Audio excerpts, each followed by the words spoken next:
এক পাহাড় ঘেরা গ্রামের প্রান্তে বাস করত এক দরিদ্র কাঠুরিয়া। তার নাম ছিল ইউসুফ। প্রতিদিন ভোরের আজানের সাথে সাথে সে ঘুম থেকে উঠত, ফজরের নামাজ আদায় করত, তারপর কাঁধে কুড়াল নিয়ে জঙ্গলে যেত কাঠ কাটতে। ইউসুফের ঘরে ছিল এক বৃদ্ধ মা আর এক ছোট মেয়ে। কোনো বিলাসিতা ছিল না, কিন্তু মুখে ছিল সন্তুষ্টির হাসি। অনেক সময় ঘরে খাবার থাকত না, তবুও সে কখনো আল্লাহর উপর অভিযোগ করত না, বরং বলতো, আল্লাহ যা দেন তাই যথেষ্ট। প্রতিদিন ভোরের নামাজের পর ইউসুফ কাঁধে কুড়াল নিয়ে গভীর জঙ্গলে কাঠ কাটতে যেত। একদিন গভীর জঙ্গলে কাঠ কাটতে কাটতে সে হঠাৎ একটি আহত লোককে দেখতে পেল। লোকটি ধনী বণিক, কাপড় চোপড়ে অভিজাত, কিন্তু রক্তাক্ত ও অচেতন।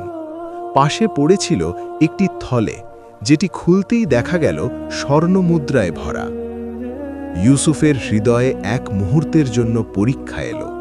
সে ভাবল, এই স্বর্ণ নিলে আমার দারিদ্র্য শেষ হয়ে যাবে। কিন্তু সঙ্গে সঙ্গেই তার ঈমান তাকে থামিয়ে দিল। সে ধনী লোকটিকে নিজের কাঁধে তুলে গ্রামের দিকে নিয়ে গেল। নিজের সামান্য সঞ্চয় দিয়ে তার চিকিৎসার ব্যবস্থা করল। 3 দিন 3 রাত সে লোকটির সেবা করল, অথচ নিজের পরিবার অনাহারে ছিল। 4র্থ দিনে সেই লোকটি জ্ঞান ফিরে পেল। সব কথা শুনে সে বিস্মিত হয়ে বলল, তুমি চাইলে আমার সব সম্পদ নিয়ে চলে যেতে পারতে, কেন নিলে না? ইউসুফ শান্তভাবে উত্তর দিল, কারণ আমি জানি দুনিয়ার সম্পদ ক্ষণস্থায়ী, কিন্তু আল্লাহর সন্তুষ্টি চিরস্থায়ী। কিছুদিন পর সেই বণিক ইউসুফের গ্রামে ফিরে এলো। সে ইউসুফের জন্য একটি কাজের ব্যবস্থা করল, মেয়ের শিক্ষার দায়িত্ব নিল, এমনকি বৃদ্ধ মায়ের চিকিৎসাও করালো। কিছুদিন পর ব্যবসায় ক্ষতি হয়ে সেই বণিক দেউলিয়া হয়ে গেল। সবাই তাকে ছেড়ে চলে গেল, শুধু ইউসুফ ছাড়া। ইউসুফ তাকে নিজের ঘরে আশ্রয় দিল, যেমন সেদিন জঙ্গলে সে আশ্রয় পেয়েছিল। গল্পের শেষে ইউসুফ বলতো, ভালো কাজ কখনো নষ্ট হয় না। আজ না হোক কাল, এই দুনিয়ায় বা আখেরাতে আল্লাহ অবশ্যই তার উত্তম বদলা দেন। ইউসুফ প্রায় গভীর রাতে নামাজে দাঁড়িয়ে আল্লাহর কাছে শুকরিয়া আদায় করত।